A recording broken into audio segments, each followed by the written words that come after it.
नमस्कार दर्शक बंधु आज हूँ मंगलवार दिन डिसेम्बर मास 23 तारिख। आसतु जानिबा आजर संपूर्ण खबर और देश दुनियार सबु बड़ खबर उपरे नजर पकाइबा। ता पूर्व चैनल ले नुआ आसीथिले चैनल को सब्सक्राइब करी पाखरे आसुतिबा बेल आइकन को ऑन करी रखंतु। प्रतिदिन एमिति न्यूज वीडियो सर्वप्रथमे देखिबा पई। तेबे आसंतु आजर गुरुत्वपूर्ण खबर गुडी को उपरे नजर पकाइबा। आजर प्रथम खबर होइछि जाडरे भांगुछि हाड़ शीतरे एबे मिलिबनी निस्तार आहुरी थरिब पूरा ओडिशा। बड़ दिनरू आहुरी बढ़िबो शीतर प्रकोप। राज्य में जारी रहिबो शीतर कोप। डिसेम्बर 25 तारिखरू शीतरे प्रकोप वृद्धि संभावना। उत्तर पश्चिम दिगरू शुष्क ठंडा वायु प्रभाव वृद्धि जोगु बढ़ी पारे शीत। पश्चिम झड़ प्रस्थान प्रभाव राति तापमात्रा कमिबा आशंका। भुवनेश्वर आंचलिक पाणीपाग विज्ञान केन्द्र पक्षरु सूचना। आगरु उत्तर पश्चिम उत्तर दिगरु जोरे ठंडा पवन बहुथिला। एहा प्रभाव रे शीत अधिक अनुभूत हेउथिला। एबे पवनर बेग सामान्य कमि पारे किंतु शीतर प्रकोप रे बेसी परिवर्तन आसीबनी। एहा जारी रहिबो 30 तारिख बेलकु किछि स्थान रे अधिक शीत हेबनी ओ पाग आरामदायक रहिबो बोली कहिछि पाणीपाग विभाग। सोआ परिवेश और जलवायु केन्द्र निर्देशक डॉक्टर शरद साहू यह आकलन करिसेंती। पारद तलमुआ हेबा सह प्रबल शीत को जाड़ कलबल करुछि। संज नइले शीतर प्रकोप बढ़िबारे लागुछि। राति जेते बढ़ुछि जाड़ सेते अधिक हेउछि। जी उदयगिरी सहर तापमात्रा 4 रु 5 डिग्री रहुथिबा बेले दारिंगबाड़ी फुलबाणी बालीगुड़ा बेलघर समेत जिला तमाम 6 रु 8 डिग्री मध्य तापमात्रा रहुथिबा रेकर्ड करा जायछि। अपरपक्षे राज्यर किछि स्थान रे गुरुवार दिन कुहुड़ी पड़िथिबा देखिबाको मिलिथिला। परवर्ती खबर अछि मुंडरे हाथ देलानी लोक। हठात बढ़ीगला अंडा दर। एणिकी 7 टंका नुहे 9 टंका रे किनिबे गोटिए अंडा।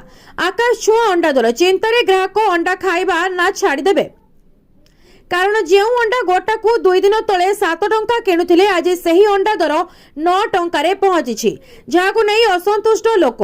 हाँ आज्ञा भुवनेश्वर रे अंडा दर उपर मुहा सप्ताह भितर बढ़ीगलानी 2 टंका। भुवनेश्वर यूनिट 4 आमिष बजार रे अंडा 9 टंका रे बिक्री होउछि। सप्ताह पूर्व अंडा 7 टंका रे बिक्री होउथिबा बेले एबे गोटे अंडार दाम रहिछि 9 टंका। सेहीपरि गोटे अंडा ट्रेर दाम 190 टंका रु बढ़ी 230 टंका रे पहुंची। अंडार फुल बॉक्स 1560 टंका रे बिक्री करुछंती व्यवसायी। अंडा पई आंध्र प्रदेश उपरे निर्भरशील ओडिशा। ता छड़ा सबुठु अधिक अंडा गंजाम रो आसी थाए। गंजाम रो अंडा आसले भुवनेश्वर बाजार रे बिक्री हुए। वर्तमान आवश्यकता ठारू कम आसुथिबारु दर वृद्धि पाउछि। अंडा दर वृद्धि परे व्यवसाय कमिथिबा कथा कहिसंती व्यवसायी। सेबडे अंडा दर आकाश छुआ हेबारु आवश्यकता ठारू कम अंडा किणुछंती ग्राहक। परवर्ती खबर अछि जनवरी पहिला रु बदलिबो एही सबु नियम। पॉकेट हेबो फुल गरम। जानतु कोन हेबो बड़ परिवर्तन। आउ किछि दिन परे शेष होइजबो 2025। डिसेम्बर मास सरीबाकू आउ मात्र 9 दिन बाकी अछि। तबे नुआ वर्ष 2026 आरंभ हेबो। एहा सहित नियमावली रे अनेक परिवर्तन देखा जिवो जहा सीधा सड़क साधारण लोकों पॉकेट उपरे प्रभाव पकाइबो। बैंकिंग नियम ठारू आरंभ करी टिकस यूपीआई एवं डिजिटल पेमेंट नियम पर्यंत अनेक परिवर्तन देखिबाकू मिलिबो। एही परिवर्तन गुडिको चासी युवपीढ़ी सरकारी कर्मचारी मध्यवित्त वर्ग एवं साधारण लोकों समेत समस्तंकु प्रभावित करिबो। तेणु आसंतु जानिबा नूतन वर्ष आरंभ हेबा सहित आपण कोन परिवर्तन देखि पारिबे। जनवरी 2026 रु केउ नियम परिवर्तन हेबाकू जाउछि। राशन कार्ड नियम। प्रथमे राशन कार्ड सहित जड़ित गुरुत्वपूर्ण नियम विषय रे आलोचना करिबा।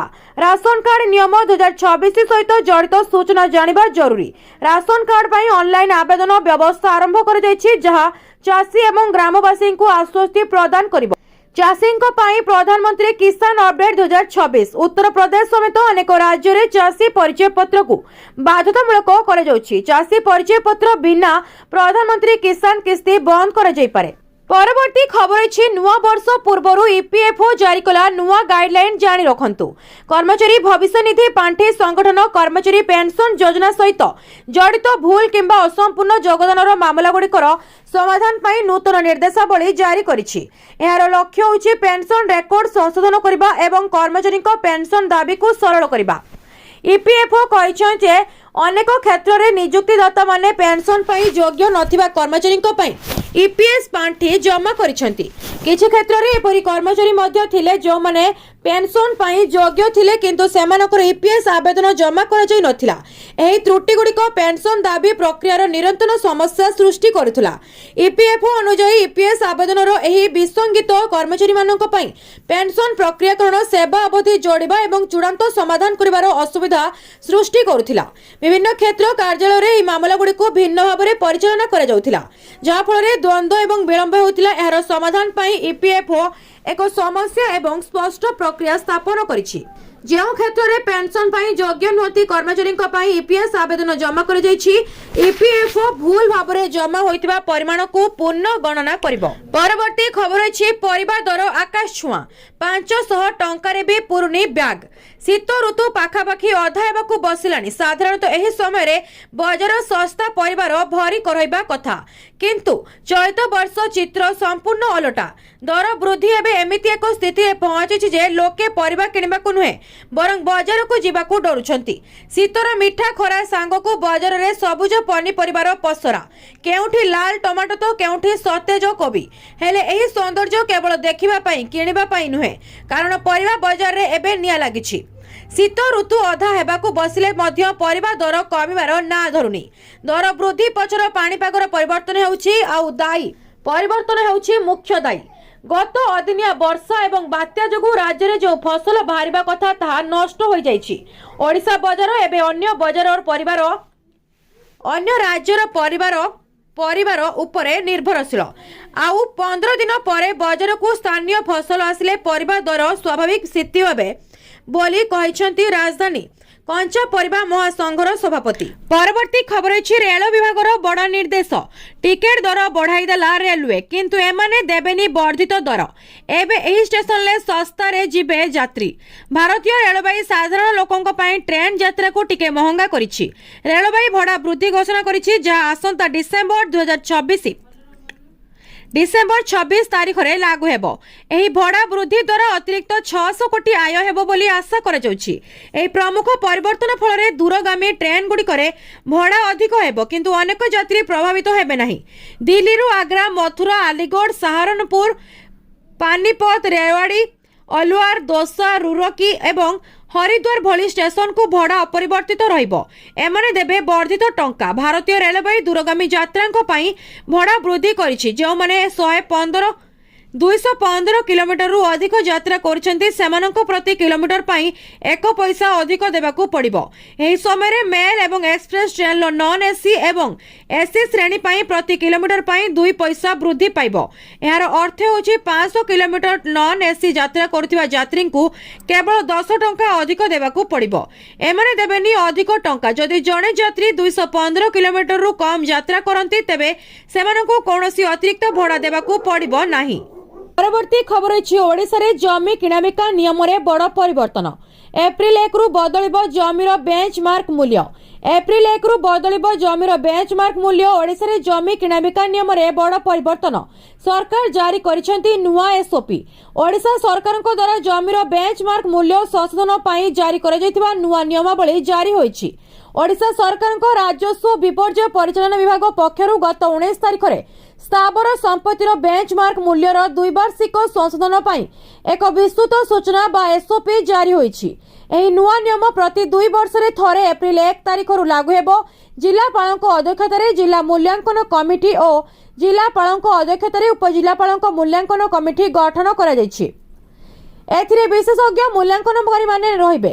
ସହରାଞ୍ଚଳ ପ୍ଲଟଗୁଡ଼ିକୁ ରାସ୍ତାକଡ଼, ଆବାସିକ ଓ ବ୍ୟବସାୟିକ ଶ୍ରେଣୀରେ ବିଭକ୍ତ କରାଯାଇ ମୂଲ୍ୟ ସ୍ଥିର ହେବ।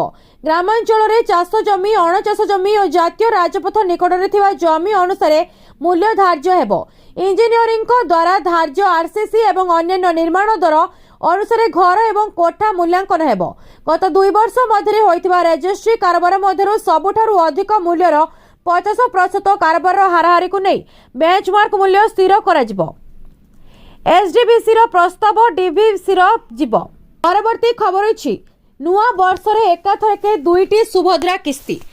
नुआ वर्ष एकाथरे 2टी किस्ती पाइबे सुभद्रा हिताधिकारी नुआ जोड़ी होइतिबा हिताधिकारी अकाउंट को एकाथरे 2टी किस्तिर टंका ट्रांसफर हेबो 2टी किस्ती देवाको जनवरी प्रथम सप्ताह कार्य त्वरान्वित कराजियो बोली उपमुख्यमंत्री प्रभाती परिड़ा कहिसंती। एहाछड़ा से कहिसंती जे सुभद्रा योजना पाई एबे आमे एक पोर्टाल खोलिछु जहा 21 वर्ष होला सेमानको आम सुभद्रा पोर्टाल ले संयोग करूछि। जो माने योग्य अछंती सेमानकु सुभद्रा टंका प्रदान करा जिवो जो माने नुआर जोड़ी हेउछंती सेमानकु एकाथरे 2टी किस्तिर टंका दिया जिवो जो माने किछि पाई नथिले बोली चिंता करथिले नुआ वर्ष आसु आसु से अभियोग आ रहइबो नाही समस्ते सुभद्रा योजना टंका पाइबे तेबे सुभद्रा योजना रे 17 लाख रु अधिक नुआ हिताधिकारी जोड़ी होइछंती 17,83,251 महिला को आनुष्ठानिक भाव में योजना रे जोड़ा जाइछि सेही परी 9,36,283 आवेदन को रिजेक्ट करा जाइछि बोली उपमुख्यमंत्री कहिसंती। सेपटे गतकाली सुभद्रा योजना पाई 295 कोटी अतिरिक्त व्ययबराद विधानसभार अनुमोदन पाई उपस्थापन होइछि। परवर्ती खबर अछि 8th पे कमिशन नुआ वेतन आयोग लागू परे केंद्रीय कर्मचारी फिटिजिबो भाग्य डीए एरियर सह मिलिबो 2,80,000 टंका। सप्तम वेतन कमिशन 10 वर्षर कार्यकाल डिसेंबर 31 2025 रे शेष हेबाकु जाउछि जहा परे समस्त ध्यान एबे अष्टम केंद्रीय वेतन कमिशन उपरे केंद्रित होइछि।